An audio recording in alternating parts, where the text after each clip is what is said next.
Federal fraud trial of Second Milk founders Jason and Lacey Carney is now underway with testimony starting today. 5 News reporter Taylor Howard is here now with a look back at this case and what happened inside the courtroom today, Taylor. Yeah, Morgan, we've been following this case since federal prosecutors first charged Jason and Lacey Carney last year. Today, jurors heard testimony for the first time.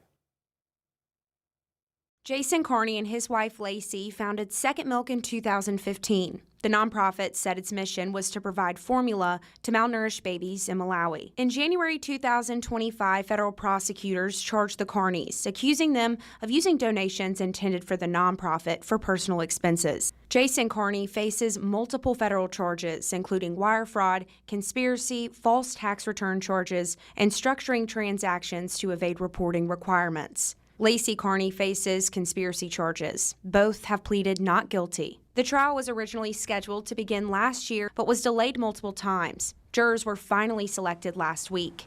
In opening statements, prosecutors told jurors, quote, "This case is about trust." They alleged the nonprofit raised more than $4 million between 2016 and 2024 and say some of that money was used to pay personal debts, purchase homes and vehicles, and cover more than $1 million in American Express bills. The defense presented a different version of events. Attorneys told jurors the Carneys dedicated years of their lives helping children in Africa, lived in Malawi for 2 years, and worked to feed babies. Jurors also heard from former volunteers and board members connected to the nonprofit. One witness testified she initially believed in the organization's mission, but later became concerned about its finances after she said she couldn't get a straight answer about where the donations were going. Another witness who spent time in Malawi testified she saw hundreds of bottles of formula there. Later in the day, prosecutors called an IRS records custodian to the stand. Jurors heard testimony that certain nonprofit and individual tax filings for 2023 and 2024 did not appear in IRS searches. Testimony is expected to continue throughout the week, and the trial is expected to last several weeks. We'll continue to follow the case and keep you updated on developments. Taylor Howard, 5 News. Thank you, Taylor. A fundraiser will be held Friday for Crawford County Deputy Robin Gaines as he recovers from being injured responding to a house fire last week. Gaines ran into the burning home in Dyer to rescue a woman and received multiple degrees of burns himself in the process. He's now been released from the hospital and is beginning outpatient treatment.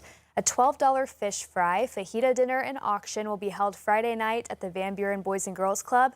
Fellow Deputy Brooklyn Baker helped organize that event. When I saw what had happened, me and a few other deputies and their wives got together and we came up with the idea to do a benefit dinner. I hate when things like this happen. It is terrible. But it is eye-opening, and it makes me so thankful to know that we have a whole community behind us that backs us. It's amazing. All proceeds from Friday's fundraiser will go to Gaines in his recovery, and that event will accept cash only.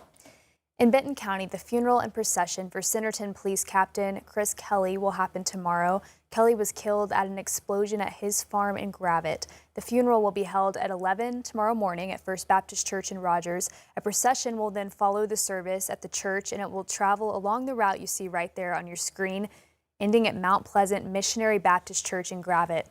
For those who want to pay their respects along the route, the best viewing areas are in front of the Benton County Sheriff's Office and the Centerton Police Department.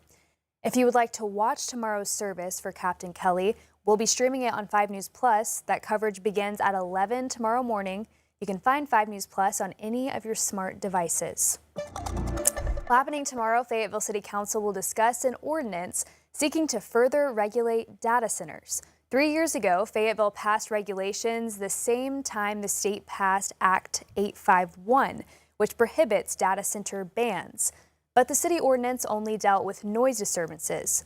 Well, now the new rules would require reports on water and electricity consumption, a web page for noise verification reports, and a point of contact for the community. Mayor Molly Ron said on social media the updates are important and give the city the ability to prioritize resident water usage over the data centers. It's an agenda session tomorrow, so the earliest the council can vote on this would be June 16th. This comes amid a push for stronger regulations across the state. Last week, Little Rock approved new rules for data centers, focusing on making sure projects go through the proper process. Google is planning a data center in the state capital. along with a $10 billion data center campus in West Memphis, and another $6 billion project is being planned near Wrightsville. Well, NWAC trustees have approved a site for the college's first student residence hall. It's a big step toward on-campus housing that's been years in the making. Community colleges in Arkansas were once banned from building dorms until legislators lifted that restriction in 2017. Since then, NWAC leaders have pushed for student housing on its Bentonville campus, and last year the college approved a master plan outlining its long-term growth, including a vision for what it calls an Ozark academic village, with more than 3,000 on-campus beds over the coming decades. Today's vote approved the site and the financing model. All new tonight, an Arkansas judge has dismissed a lawsuit challenging election results in the Republican runoff for Secretary of State. Brian Norris lost the primary to State Senator Kim Hammer by a margin of more than 900 votes. But not long after, 6 counties were asked to recount their ballots, including Washington County. None of the counties found any differences in the recounts, but Norris and his campaign alleged mishandling of the ballots, specifically in Saline County. A Pulaski County judge ruled Norris and his team failed to prove any of his allegations. Hammer will face Democrat Kelly Grapp in November. Well, Governor Sanders announced kids throughout Arkansas's foster care system will be enrolled in Trump accounts. These accounts were created under the One Big Beautiful Bill Act, and they're designed to give kids a chance to build more savings. Catherine Rowley reports. Today's announcement represents a new way to support our youth in foster care. That was the Division of County and Family Services Director, Tiffany Wright. Since Congress passed the One Big Beautiful Bill last year, children under 18 have been eligible for Trump accounts, a federal savings program.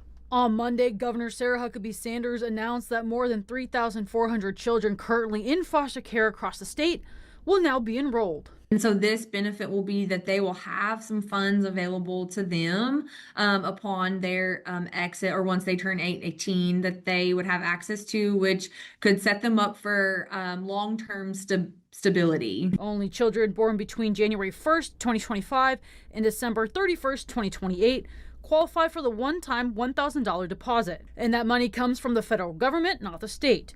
Children born before 2025 can still have accounts and receive contributions from family members, guardians, or nonprofit groups, but officials have not said whether Arkansas will contribute to the accounts. It's going to be the caregivers, and so there'll be some coordination that the division will establish with who is the caretaker for the child.